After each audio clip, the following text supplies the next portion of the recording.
மணக்கும் மதுரை மட்டன் பிரியாணி, பஞ்சு மாதிரி பரமக்குடி பன் பரோட்டா, தொடக்கரி போண்டா, இறால் வடைய சாப்பிட பாண்டி பஜார் பசும்பொன் ரெஸ்டாரண்ட்டுக்கு வாங்க. இனி மதுரை உணவை சென்னையிலேயே ருசிக்கலாம். Hola! Your dream vacation to Malaysia starts from rupees 24,999 only with GT Holidays, South India's #1 travel brand. 10 வருஷமா ஐபிஎஸ்ஸா இருந்துட்டு அங்கிருந்து ரிசைன்மெண்ட் வரும்போது அந்த ஊரே ஓன்னு அழுது, ஏங்க போறீங்க, என் கூட இருங்கன்னு சொல்ற அளவுக்கு ஒரு கண்ணியம் மிக்க ஒரு நாணயமான ஒரு அரசு அதிகாரியா இருந்த ஒருத்தரை போய் உன்னுடைய நேர்மையை நான் சந்தேகப்படுறேன்னு சொன்னா, அப்போ ஆட்டோமேட்டிக்கா என்ன கோவம் வரும்னா, நீ எல்லாம் விமர்சிக்கிற அளவுக்கு நான் ஆயிட்டேன் அப்படின்னு கோவம் வரும்ல, அந்த கோவம் நேத்தவருக்கு வந்துருச்சு.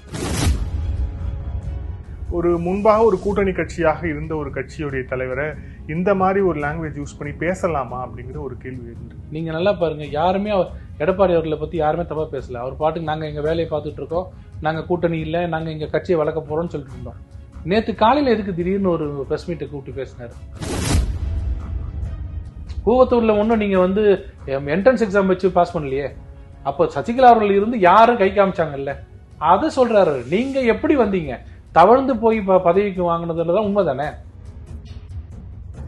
ஆதம் நேயர்களுக்கு அன்பு வணக்கம். இந்த சிறப்பு நேர்காணலில் நம்முடன் இணைந்திருக்கிறார் பாஜகவின் செய்தி தொடர்பாளர் வழக்கறிஞர் குமரகுரு அவர்கள். வணக்கம் சார். வணக்கம். மாநில தலைவர் பேசிய ஒரு விவகாரம், குறிப்பாக அதிமுக பொதுச் செயலாளரை குறிப்பிட்டு அவர் பேசிய விவகாரம், இது அதிமுக தரப்புல அவங்க வழக்கம் போல எங்க தலைவர் எப்படி இப்படி பேசலாம் அப்படின்ட்டு பொது விமர்சனமா இருக்கிறாங்க. அதை தாண்டி ஒரு முன்பாக ஒரு கூட்டணி கட்சியாக இருந்த ஒரு கட்சியுடைய தலைவரை இந்த மாதிரி ஒரு லாங்குவேஜ் யூஸ் பண்ணி பேசலாமா அப்படிங்கிற ஒரு கேள்வி இருந்திருக்கு. இல்லைங்க, எப்பவுமே நீங்க ஒரு வினை எதிர்வினைன்னு இருக்கு. நீங்க நல்லா பாருங்க, யாருமே எடப்பாடி அவர்களை பத்தி யாருமே தப்பா பேசல. அவர் பாட்டுக்கு நாங்க எங்க வேலையை பார்த்துட்டு இருக்கோம், நாங்க கூட்டணி இல்லை, நாங்க எங்க கட்சியை வளர்க்க போறோம்னு சொல்லிட்டு இருந்தோம். நேத்து காலையில எதுக்கு திடீர்னு ஒரு பிரஸ் மீட்டை கூப்பிட்டு பேசினாரு? யாரா கேட்டோமா அதை? அண்ணாமலை யாரு நீ, எங்கிருந்து வந்த, அதுவும் ஒருமையில கட்சியில எந்த பதவியும் இல்லாம நேரடியா நீ தலைவராயிட்ட, நான்லாம் கிளை கழகத்துல இருந்து வந்தவன், உனக்கு என்ன தெரியும் அரசியலை பத்தி, உனக்கு என்ன நேர்மை பத்தி என்ன தெரியும் அப்படின்னு பேசும்போது, அவரை போலவே ஒருத்தர் இருந்தாங்கன்னா கோவப்பட மாட்டாங்க. இப்ப அதிமுக திமுக அடிச்சுக்கும் போது யாராவது கோவப்படுறாங்களா? பாத்தீங்களா? ஜாலியா இருப்பாங்க. நீ 100 கோடி அடிச்ச, நீ வாய மூடு, நீ 150 கோடி எனக்கு தெரியாதான்னு. அங்க ஒரு தீவு வச்சிருக்கீங்க, அதை மறந்துடாதீங்க, அவங்களுக்குள்ள ஜாலியா அடிச்சுப்பாங்க, அது யாருக்கும் தெரியாது.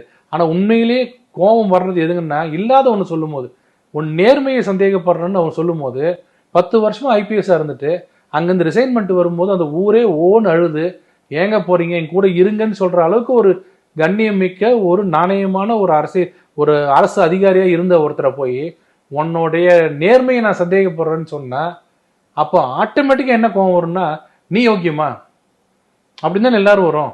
நீங்க நார்மலா போயிட்டு இருக்கும்போது கார்ல கூட போங்க, நீ பாட்டு போவீங்க, ஒருத்தர் எதிர்க்கு இடிக்கிற மாதிரி அவர் பாட்டு போயிட்டா விட்டுருவீங்க. அவர் சும்மா கையை நீட்டினா வச்சுங்க, நீங்க உடனே திருப்பி கை நீட்டுவீங்க. இதேதான், எதிர்வினை தான். அதுவும் நீங்க சொல்லலாமா? இவ்வளவு ஊழல் குற்றச்சாட்டு உங்க மேல வச்சுக்கிட்டு நிரூபிக்கல, வச்சுக்கிட்டு ஊருக்கே எல்லாருக்கும் தெரியும் ஊழல் குற்றச்சாட்டு மேல இருக்கு, சிபிஐ விசாரணை இருக்கு, எல்லாரும் தங்கமணி வேலுமணி எல்லாருமே இப்போ அந்த இதுல இருக்காங்க, குற்றச்சாட்டுல இருக்காங்க. குற்றச்சாட்டுக்குள்ள இருக்கிற நீங்க எந்த விதமான குற்றச்சாட்டும் இல்லாத என்ன பார்த்து 10 வருஷத்துல இருக்காரு, வெளியில வராரு, ஒரு ஊழல் குற்றச்சாட்டு, ஒரு மெமோ ஒண்ணு கூட இல்லாத நேர்மையா இருந்த என்ன பார்த்து நீ இப்படி சொல்லும் போது எனக்கு கோவம் வர்றது நியாயம் தானேங்க. வார்த்தை அதிகமா வர்றது அவங்கவுங்களோட கோவத்தோட உச்சம், அது அரைச்சீற்றம்னுவாங்கல்ல. இப்ப என்ன கேட்டீங்கன்னா, நான் என்னதான் இருந்தாலும் ஒரு வழக்கு மேல போக மாட்டேன், இன்னொருத்தர் கொஞ்சம் அதிகமா போவாரு, அவரோட கோவத்தின் பொறுத்து தானே அது. நம்ம யாராவது ஒருத்தர் நம்மளை எப்படி திட்டுறாங்கன்றத வச்சுதான் நம்ம அடுத்த வார்த்தை நம்ம பயன்படுத்துறது இருக்கோம். இல்ல, கோவங்கிறது புரியுது. ஆனா வைத்த விமர்சனங்கள் எல்லாமே நீங்க கூட்டணியில இருந்த போது இருந்த விமர்சனங்கள் தானே. குறிப்பா அவர் ஒரு வழக்குல சம்பந்தப்பட்டு இருந்தார், தலைமறைவாக இருந்தார் அப்படின்னு சொன்னதும், கூவத்தூர்ல இந்த மாதிரி விஷயங்கள் நடந்தது, பெட்டிங் நடந்தது அப்படின்னு சொல்றதும், ஆட்சி சரியாவே நடக்கல, அவங்களுடைய சம்பந்திகள் மேலாம் இன்வெஸ்ட்மெண்ட் இருக்குன்னு சொல்றதும், இது எல்லாமே 21 நீங்க கூட்டணியில் இருக்குது முன்னாடியே உங்களுக்கு தெரிஞ்ச ஃபேக்ட்ஸ் தானே. சோ அப்படி தெரிஞ்சிருந்தா நீங்க கூட்டணியில் இருக்கீங்கன்னு அப்ப நீங்க மறைமுகமா ஒத்துக்கிற மாதிரி தானே ஆகும். இப்ப கூடா நட்பு கேடாய் விளைந்தது அப்படின்னு கலைஞர் சொன்னதுக்கு அப்புறம் 16ல சேரும் போது இந்த வார்த்தை வரவே இல்லையே. ஏங்க அன்னைக்கே நீங்க கரெக்டா சொன்னீங்க கூடா நட்பு கேடாய் விழுந்ததுன்னு, திருப்பி அதே நட்போட சேர்றீங்க, திருப்பியும் கொஞ்சம் பாத்துங்கன்னு அரசியல்ல சொன்னீங்களா? அந்த மாதிரி யாரையுமே சொல்ல முடியாது. அப்படி சொன்னா யாருமே இருக்க முடியாது. இப்ப யாருமே மகாபாரதத்திலே மாமன் சகுனி, கலியுகத்திலே மருமகன் சகுனி அப்படின்னு சொன்னது வைகோ. மருமகன் யாரு? முரசொலி மாறன். இன்னைக்கு வந்து இந்த வாரிசு தான் அரசியலுக்கே வந்தேன்னாரு. இன்னைக்கு வாரிசே கொண்டு வந்து வைக்கிறாரு உள்ள. நான் அதுக்கு நியாயப்படுத்தல. எப்பவுமே ஒரு கூட்டணி கட்சிக்குள்ள இருக்கும்போது அவர் என்ன சொல்றாருன்னா, நான் கிட்ட இருக்கும்போது சிலதெல்லாம் கேள்விப்படுறேன். இந்த மாதிரி ஒரு வழக்கு இருந்தது, அது அவருக்கு தான் தெரியும், எனக்கு தெரியாது. அந்த வழக்கோட தன்மை எப்படி ஆதாரங்கள்ன்றதெல்லாம் அண்ணாமலை அவருக்கு தான் தெரியும், எனக்கு தெரியாது. ஆனா அவர் சொல்றது வந்து, நீங்க 19லயே ஒரு தடவை கூப்பிடும் போது பிரதமர் பத்தி நீங்க தப்பா ஒரு வார்த்தை பேசுனீங்க, அப்பவே என் மனசுக்குள்ள ஒரு இது வந்துச்சு, ஒரு அவர்ஷன் வந்துச்சு உங்க மேல, எனக்கு பிடிக்கல உங்களை அப்படின்னு என் மனசுக்குள்ள இருந்தது. கட்சி கட்டுப்பாடு மேலிடத்துல இருந்து சொல்லி நீங்க கூட்டணியில தான் இருக்கணும் அப்படின்னு சொல்றதுனால கூட்டணி இருக்குன்றது தப்பு இல்லையே. எப்பவுமேங்க ஒண்ணு மோடி அவர்கள் சொல்றதுதான், என்னை விமர்சிப்பவர்கள் யாரா வேணா இருக்கட்டும், ஆனா என்னை விமர்சிப்பவர்கள் என்னை விட கொஞ்சம் நேர்மையா இருந்தா போதுன்றார். என்னை விட 1% நேர்மையானவங்க விமர்சிச்சா நான் ஏத்துக்கிறேன். நீ எல்லாம் விமர்சிக்கிற அளவுக்கு நான் ஆயிட்டேன் அப்படின்னு கோவம் வரும்ல, அந்த கோவம் நேத்து அவருக்கு வந்துருச்சு. இத்தனை வருஷம் அரசியல் இருந்துட்டு இவ்வளவு எல்லாம் குற்றச்சாட்டு வந்து, நீங்க இதுல நீங்க அங்க இது கூவத்தூர்ல என்ன நடந்ததுன்னு இன்னும் நம்ம மறைக்க சொல்றீங்களா? நாங்க இன்னைக்குமே சொல்லியே, கூவத்தூர்ல எங்கேயாவது அண்ணாமலை அவர்கள் நாங்க கூட்டணி இருக்கும்போது கூட கூவத்தூரில் அழகா எல்லாரும் சேர்ந்து ஜனநாயக முறைப்படி தேர்ந்தெடுத்து மக்கள் தலைவராக வீட்டு இருக்கிறார் எடப்பாடின்னு யாரும் சொல்லியே. நான் சொல்லல, நீங்க சொல்ல வேண்டாம். அந்த கட்சிக்கு உள்ள இருந்தாங்க பாருங்க, எம்எல்ஏக்களா இருந்தாங்க பாருங்க, அவங்க சொன்ன கதைகள் எவ்வளோ. கேட்கிற பணம் எல்லாம் கொடுத்தாங்க, நாங்க வெளியில போக விட மாட்டேன்ட்டாங்கன்னு. அதுல யார் அதிகமா பணம் கொடுத்தாங்களோ அவங்க தான் வந்தாங்கன்னு தவழ்ந்து போய் பதவிக்கு வாங்கினதுலதான் உண்மை தானே. கூவத்தூர்ல ஒன்றும் நீங்க வந்து என்ட்ரன்ஸ் எக்ஸாம் வச்சு பாஸ் பண்ணலையே. 3 பேர் வச்சுட்டு அவரை பற்றி நல்ல விஷயங்கள் கூறுகள் சொல்லி ஒரு பேப்பர்ல எழுதி ஒன்றும் மார்க் போடலையே. அப்போ சசிகலா அவர்கள் இருந்து யாரும் கை காமிச்சாங்கல்ல, அதை சொல்றாரு. நீங்க எப்படி வந்தீங்க? நான் வந்தது உண்மை, நான் 10 வருஷம் பொறுத்து வந்தேன், கட்சிக்குள்ள வந்தேன், துணைத் தலைவராக வந்தேன், என்ன இப்போ தலைமை கூப்பிட்டுச்சு தலைவர் ஆகுங்கன்னு சொல்லிச்சு, என்னோட கடமை இன்று வரை சரியாக செய்கிறேன் என்றார். உண்மையிலேயே அவர் வந்து இந்த 3 வருஷத்துல மிகப்பெரிய வளர்ச்சி அடைந்ததுன்றது திமுக காரங்களுக்கே தெரியும். ஏன்னா திமுக காரங்க எங்களை டெய்லி பார்க்கும் போதெல்லாம் பிஜேபி அப்படின்னு கேட்க மாட்டாங்க, அண்ணாமலை கன்ஃபார்மா தலைவர் இல்ல ஊருக்கு போறாராமே, வரமாட்டாராமே, அங்கேயே செட்டிலாமே, ஏன் கேட்குறீங்க? இது வரைக்கும் யாரும் எங்களை கேட்டது இல்லையே. இப்போ ஏன் அண்ணாமலை லண்டன் போறாருமே, சும்மா அது இல்லையாமே, அது அப்படி இல்லையா, அங்கேயே செட்டில்டாமே, வரமாட்டாராமே. அப்புறம் அவர் போயிட்டாருமே, வேற ஒருத்தர் இங்க தலைவரா போட்டு எடப்பாடி கூட என்னென்னமோ காசு சொல்றீங்களே, ஏன் இவரை பத்தி மட்டும் இவ்வளவு காசு சொல்றீங்க? காரணம் அவ்வளவு பயம். அண்ணாமலை அவர்கள் ஏற்படுத்திய தாக்கம் இருக்கு பார்த்தீங்களா, அதனாலதான் ரோட்ல அண்ணாமலைன்னு ஒரு ஆடை வச்சு வெட்டுறீங்க. தமிழக அரசியல்ல இது வரைக்கும் எந்த தலைவருக்கும் வராத ஒரு விஷயம் அது. அப்போ அவ்வளவு நீங்க வந்து பயந்து போயிருக்கீங்க. அதான் அவர் சொல்றாரு, நான் வந்தேன், எனக்கு கொடுத்த பணியை செய்து விட்டேன். 68,000 பூத்துல 25,000த்துல ஃபர்ஸ்ட் செகண்ட் கொண்டாந்தேன் என் கட்சியை. நீங்க அப்படி வரல. ஏற்கனவே கட்சி கட்டப்பட்டு ஆட்சி வரவழைக்கப்பட்டு புரட்சி தலைவி ஜெயலலிதா அவர்கள் ஆட்சி ஏற்படுத்தப்பட்டு அவர்கள் மறைவுக்கு பிறகு பிட்டிங்ல நீங்க வந்தீங்க, யாரை செலக்ட் பண்ணிட்டு வந்தீங்க நீங்க அப்படின்றதுல எங்கேயுமே யாருக்கும் கருத்து வேறுபாடு இல்லையே. இதை நான் சொல்லல, அந்த கட்சிக்குள்ள இருக்கிற செல்லூர் ராஜு, அவங்களே ஆர்பி உதயகுமார், அவங்கள போன்றவங்களே நிறைய பேர் நிறைய பேசினது தான் இப்ப அவர் சொன்னாரு. இல்ல இருந்தாலும் அது இருந்தாலும் அவங்களுடைய உட்கட்சி விவகாரம் இல்ல, நீங்க என்ன கேக்குறீங்க? தலைமைக்கு தேர்ந்தெடுக்கப்பட்டார் அப்படிங்கிறது. அப்ப நீங்க என்ன கேக்குறீங்க? நீங்க என்ன உங்க மாநில தலைவர் விமர்சனம் வைத்தார்? நீங்க எடப்பாடி அவர்கள் எதுக்கு எங்க மாநில தலைவர் எப்படி வந்தாரு? எக்ஸாம் எழுதி வந்தாரா, என்ட்ரன்ஸ் எழுதி வந்தாரா, நீங்க எப்படி கிளைக்கழகத்துல இருந்து மேல வந்தியா, உங்களுக்கு தேவையா? இது எங்க கட்சி, நாங்க யாரோனாலும் கொண்டு வந்து வச்சுப்போம். அவர் எப்படி பெர்ஃபார்ம் பண்றதுன்னு பார்க்கணும், பண்றாருல்ல, அதுதான் நீங்க பார்க்கணும். உனக்கு என்ன தெரியும் அரசியலை பத்தி, கிளைக்கழகத்தை கூட பார்க்காத ஆளு, இதெல்லாம் தேவையில்லை. அப்படி நீங்க ஏதாவது சொன்னீங்கன்னா அதுக்கு எதிர்வினை இப்படித்தான் வரும். எதிர்வினையோட அளவு எவ்வளவுங்கிறத கட்டுப்படுத்துற உரிமை எனக்கு உங்களுக்கு கிடையாது. அது அந்தந்த இண்டிவிஜுவலுக்கு உண்டான கோபம். ஏன்னா உங்களை பத்தி ஒரு லஞ்சம் வாங்குறவங்களை பார்த்து சார் என்ன லஞ்சம் வாங்குறீங்களான்னு சொன்னா அவருக்கு வர்ற கோபம் 50%.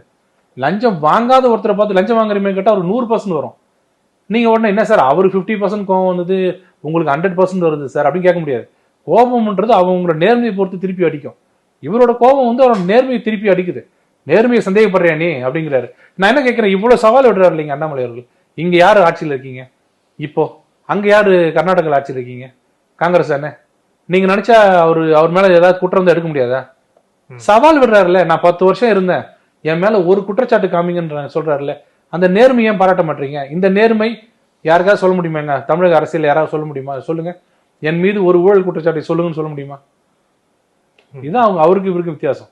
இல்ல இதுல என்னன்னா 2019 ஏற்பட்ட சம்பவம் மனக்கசப்பு இருந்தாலும் தலைமை சொல்லிச்சு அப்படிங்கறதால நான் ஏத்துக்கிட்டேன் அப்படிங்கிற மாதிரியான ஒரு ஸ்டேட்மெண்ட் வருதுன்னா, அப்ப இப்ப வந்து அதுக்கு வந்து எதிர்வினை ஆச்சார் அப்படிங்கிற போது, அப்ப இப்ப வந்து அதிமுகவுடன் கூட்டணி வேண்டாம், அதிமுக தலைமை நம்ம பொருட்படுத்த வேண்டாம்னு டெல்லி தலைமை முடிவு எடுத்துடுச்சா? ஏன் தலைவரே சொல்லிட்டாரு 2 கட்சியும் வேண்டாம், அதுக்கு நான் வரல காவடி தூக்குறதுக்கு, நான் என் கட்சியை நான் வலுப்படுத்த ஓப்பனாவே சொல்லிட்டாரு. இல்ல, கழகங்கள் இல்லா தமிழகம் அப்படின்னு பொன் ராதாகிருஷ்ணன் அவர்கள் அந்த விமர்சனம் வைத்த பிறகுதானே அதிமுகவோட கூட்டணிக்கு போச்சு பாஜக. அப்ப அண்ணாமலை சொல்றது மட்டும் எப்படி? கழகங்கள் இல்லாத தமிழகம்ன்றது எங்க லட்சியம். காங்கிரஸ் ஆட்சி அமைக்க போதுன்னு சொல்லுது, அது சிரிக்காம கேக்குறீங்கல்ல. தமிழ்நாட்டுல காங்கிரஸ் ஆட்சி அமைக்க போதுன்னு சொல்லும் போது ஆமாமா ஆட்சி அமைக்கலாங்கன்னு எல்லாம் காமெடியா பாக்குறீங்கல்ல, அப்ப மட்டும் எதுவும் சிரிக்காம இருக்கீங்களே. அவர் சொன்னது நம்ம பொன்னார் சொல்லும் போது என்ன சொன்னாருன்னா, என்றைக்காவது ஒரு நாள் கழகம் இல்லாத தமிழகம் நம்ம நாட்டுல நாங்க ஆட்சிக்கு வரணும் அப்படின்னு அவர் சொன்னாரு. அதுக்கப்புறம் கூட்டணி வந்து இப்ப என்ன சொல்றோம்னா 2 கூட்டணி இல்ல, திமுகவுடன் கூட்டணி கிடையாது, 2 கட்சியும் கூட்டணி இல்லாமல் நான் இந்த கட்சியை முன்னெடுக்க போறேன் 2026. அதுக்கு முன்னாடி உள்ளாட்சி தேர்தல் வருது. உள்ளாட்சி தேர்தலில் நம்ம எப்படி மாற்றத்தை கொண்டு வர போறோம் அப்படின்னு பாருங்க. நீங்க வேணா பாருங்க, உள்ளாட்சி தேர்தல் நடத்துறது தயக்கம் இருக்கும் பாருங்க. இந்த கட்சிக்கு, இந்த ஆளுங்கட்சிக்கு உள்ளாட்சி தேர்தல் நடத்துவதில் கண்டிப்பாக தயக்கம் இருக்கும். இன்னொரு விமர்சனம் என்னன்னா, தமிழக பாஜகவும் சரி தமிழக பாஜக தலைவரும் சரி கோல் போஸ்டா மாத்திட்டாங்களா? நேற்று வரை அவர்களுடைய கோல் போஸ்டா இருந்தது, அவங்க விமர்சனம் இருந்தது, எல்லாமே வந்து திமுகவை நோக்கி இருந்தது. திமுக இருக்கக்கூடிய ஆளுங்கட்சி, இங்க ஆன்டி இன்கம்பன்சி இருக்கு, நம்பப்படுது, பல்வேறு பிரச்சனைகள் இருக்கு, தொடர்ச்சியா பேசிட்டு இருந்தாங்க அப்படிங்கிற ஒரு பார்வை இருந்தது, அது இருந்தது. இப்போ வந்து எதிர்கட்சியை கடுமையாக விமர்சிப்பதன் மூலமா அப்போ நம்பர் 1 தாண்டி நம்பர் 2க்கு தான் டார்கெட், இனிமே திமுக இல்ல அதிமுக தான் டார்கெட்டுங்கிறது நோக்கி பாஜக நகர். ஒரு 3 நாள் முன்னாடி எங்க தலைவர் ஓப்பனாக சொன்னார்ல, இனிமேல் தமிழக அரசியல் என்பது திமுகவிற்கும் பாஜகவிற்கும் தான். பாஜக தான் அடுத்த எதிர்கட்சி. இப்ப நாங்க தான் சொன்னோம். எங்க நாராயண திருப்பதி என்ன சொன்னாரு, அன்னைக்கு இருந்ததுல வந்து திமுக கூப்பிட்டாங்க, அதிமுக கூப்பிட்டாங்க, இன்னைக்கு நிலைமையில எங்களை கூப்பிடுறாங்க. அன்னைக்கு நாணய வெளியீட்டுக்கு உங்களை கூப்பிட்டாங்க, இன்னைக்கு நாணய வெளியீட்டுக்கு எங்களை கூப்பிடுறாங்க. என்ன அர்த்தம்? அன்னைக்கு நீங்க எதிர்கட்சியா இருந்தீங்க, இன்னைக்கு பாஜக எதிர்கட்சியா இருக்குன்னு சொன்னாரு. உண்மைதானே? தமிழ்நாட்டுல இன்னைக்கு யார் எதிர்கட்சின்னு கேட்டா குழந்தை கூட சொல்லும், அண்ணாமலை பாஜக இவங்க தான் எதிர்கட்சி. எதுக்கு அவங்க குரல் கொடுக்குறாங்க? ஒன்றுக்கும் குரல் கொடுக்குறது இல்லையே. அது நிறைய பேர் சொல்றாங்களே. நாங்க அங்க அதிமுக இருக்க நிறைய பேர் என்ன சொல்றாங்கன்னா, எடப்பாடி அவர்களோட கன்சிஸ்டன்சி இருக்கு பாத்தீங்களா, நம்பகத்தன்மை எல்லாம் ஒண்ணு இருக்குல்ல, அது எப்பவுமே கேள்விக்குறியாதான் இருக்கும் அப்படின்னு சொல்லி அங்க இருக்கிறவங்க ஏன் சொல்றாங்கன்னா, அவர் வந்து கட்சிக்குள்ள வந்து காலில் விழுந்து பதவி வாங்கினது சசிகலா அம்மையார்ட்ட இருந்து வாங்கினது. ஆனா 3 மாசத்துல ஆர்கே நகர்ல எலெக்ஷன் நிற்கும் போது இவர் நின்னாரு, தினகரன் நின்னாரு, அவங்க சசிகலா சார்பாக. அப்ப கேட்டது யார் இந்த சசிகலா, அவருக்கும் அதிமுகவுக்கும் என்ன சம்பந்தம்னு கேட்டார் பாத்தீங்களா. அப்பவே பல பேர் சொன்னாங்க இது ரொம்ப தப்புங்க, யார் அந்த சசிகலான்னு தெரியாம காலில் விழுந்தீங்க, அப்படி சொல்லக்கூடாது இல்ல. நான் அன்னைக்கு காலில் விழும்போது அந்த அம்மையார் தான் பவர்ஃபுல்லா இருந்தாங்க, இன்னைக்கு அந்த அம்மையார் இல்ல, அந்த அம்மையார் வந்து ஜெயிலுக்கு போயிட்டாங்க, அவங்க வேலையை அவங்க பார்க்க சொல்லுங்க. நான் எங்க அப்படிதானே ஒருத்தர் சொல்லணும், யாரு நீ, உனக்கும் இந்த கட்சிக்கு என்ன சம்பந்தம் அப்படின்னு ஒருத்தர் கேட்டார்ல. அப்பயே நம்பகத்தன்மை சந்தேகத்துக்குரியதானே ஆச்சு. அதுதான் இன்னைக்கு சொல்றாரு, நீங்க தான் வந்து பதவி எப்படி வாங்கினீங்க எல்லாருக்கும் தெரியும், நான் நேர்மையா பதவி வாங்கினேன், நான் ரிசைன் பண்ண வந்தேன், தலைமை கூப்பிட்டுச்சு போன்னு சொன்னாங்க, வந்தேன், ஒரே வருஷத்துல தலைவர் ஆக்குனாங்க, தலைவர் ஆக்கினதுனால இன்னைக்கு ரிக்ரெட் யாரும் பண்ணல, என் தொண்டர்களும் என் கட்சிக்காரங்களும் என்னோட தலைமையும் என்னை பத்தி பெருமையா தான் நினைக்குது, இந்த பெருமையை அப்படியே நான் மெயின்டைன் பண்ணுவேன்னு சொன்னாரு.